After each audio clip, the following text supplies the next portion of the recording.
Is gluten bad for you? I think all of us can agree that most foods containing gluten are delicious, addictive, and satisfying. And for most people, eliminating the best tasting carbs from their diet is a big sacrifice to make. So, is it actually worth it? Based on my personal experience, absolutely yes, without a doubt. And today I'm going to talk about why I feel so strongly about this. If you're new here, welcome. My name is Bri, and I'm on a mission to help you transform your health and feel your best one step at a time. Up until I was 30, I ate gluten almost every single day at every meal. Growing up, our family followed the 90s food pyramid, which recommended 6 to 10 servings of grains a day. So gluten really was the #1 staple in my diet, and I had no idea that it was impacting my health in the slightest.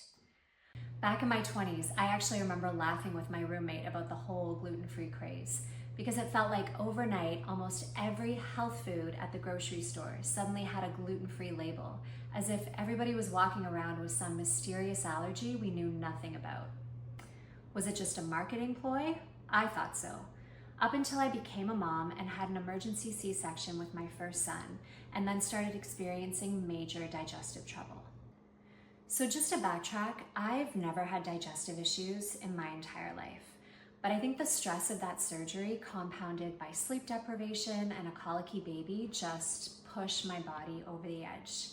Basically, everything I ate for months afterwards went straight through me. My weight dropped to nearly 100 pounds. And it actually got scary when my doctor wasn't able to give me a diagnosis. She did celiac testing, parasite testing, blood work, and everything came back normal.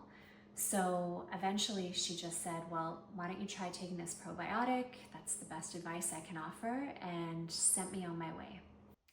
So I went to see a naturopath, and she actually suggested doing food sensitivity testing.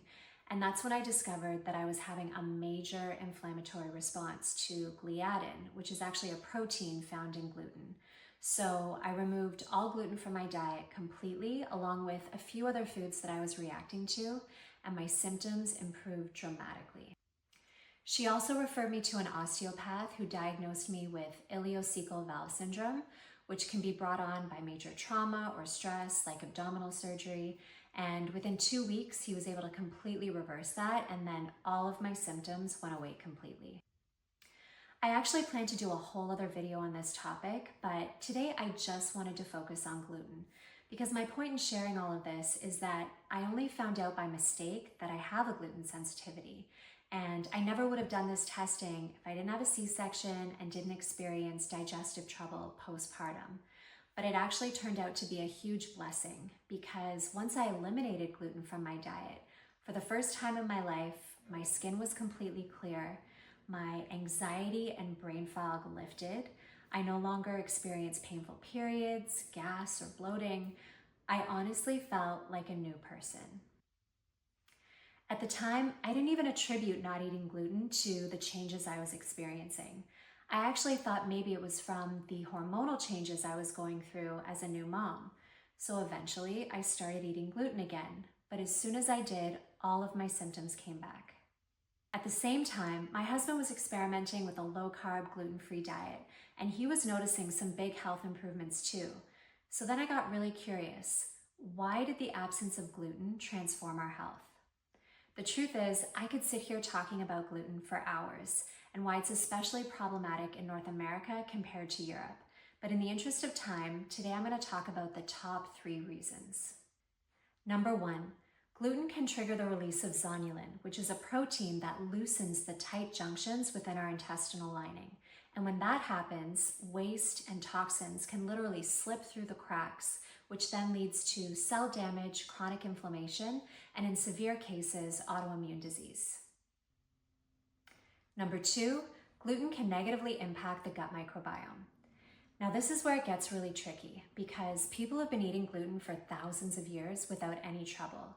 And many people, myself included, can still eat gluten in Europe without experiencing any symptoms. So why has it become especially problematic in North America? One theory is that pesticides like glyphosate are actually the real problem, and wheat is one of the most heavily sprayed crops in our food supply. Not only is it sprayed during cultivation, but they actually spray it right before harvest to dry out the crops. So when we're eating conventional foods made with flour, we're getting an especially high exposure compared to people in Europe, where they have much stricter regulations on the use of this pesticide. Glyphosate is actually patented as an antibiotic, so it disrupts our beneficial bacteria. It also binds to essential minerals, which can lead to nutrient deficiencies, and it promotes leaky gut, so it really is a big problem.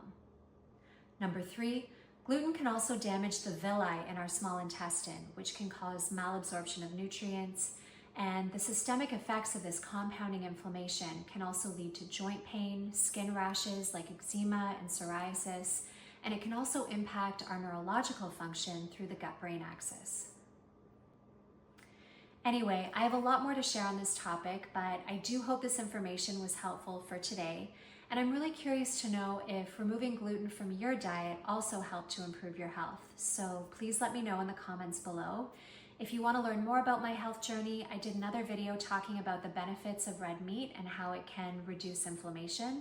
So if you want to check it out, here it is.